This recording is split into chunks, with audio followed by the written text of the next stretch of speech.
Bharatiya Janata party चुनाव के लिए पूरी तैयार है और भारतीय जनता पार्टी के समर्थन में प्रवासी लोग जो राजस्थान से निकलकर दूसरे बड़े बड़े महानगरों में हैं, आज प्रवासी प्रकोष्ठ के उन लोगों के साथ जो अलग अलग 9 राज्यों से आए उनके साथ बैठक हुई। एक ही संकल्प है, सब साथ देंगे, सब विश्वास में रहेंगे और सब विकास की ओर चलेंगे, डबल इंजन की सरकार बनाएंगे। ये कार्यक्रम अभी संपन्न हुआ है और ये अंडर करंट धीरे धीरे कांग्रेस को तबाह करने के लिए और बढ़ रहा है और कांग्रेस का इस बार सबसे बड़ी शर्मनाक हार की ओर कांग्रेस बढ़ रही है। वैसे कल आप लोगों की कोर ग्रुप की बैठक हुई, कल किस प्रकार की बैठक रहने वाली है, क्या कुछ होने वाला है कल? देखिए, उसके बारे में मैं अधिकृत नहीं हूं कि उसमें मैं कोई टिप्पणी करूं, पर चूंकि कांग्रेस की ने अब तक एक सूची भी जारी नहीं की, भारतीय जनता पार्टी ने अपने 41 योद्धा मैदान में उतार दिए, बाकी हमारा आलाकमान तय कर रहा है। हमसे विचार विमर्श करने के लिए जब कभी भी आलाकमान बुलाता तो हम जाते हैं। अब कब क्या किसकी घोषणा कब होगी इसके बारे में अभी कहना उचित नहीं। वैसे 40 सीटों में कुछ सीटों पर बदलाव की मांग उठ रही है, ज़्यादा एक बार छूटा हुआ तीर वापस नहीं लौटता।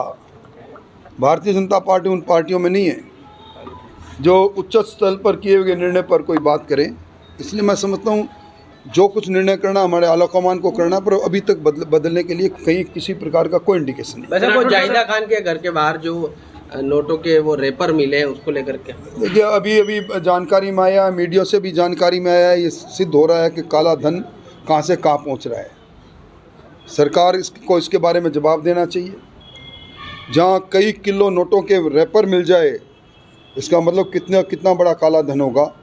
ये भ्रष्टाचार से कमाई हुई जो जितना भी धन है, समय आने पर ये सारा जनता का लूटा हुआ धन सामने लाने का संकल्प भारतीय जनता पार्टी और हम लोगों ने जनता के सामने किया। इसको धन को जनता के सामने लाएंगे, जनता के लिए लाएंगे। सीएम गहलोत को कल सर फिर 10 करोड़ याद आए, टिकटॉक की घोषणा से पहले सीएम गहलोत का 10। देखिए, उनको अपने ही लोगों को ये कहना था कि मेरे लोग बिकाऊ थे, कुछ लोग बिक गए, कुछ लोग बिके नहीं।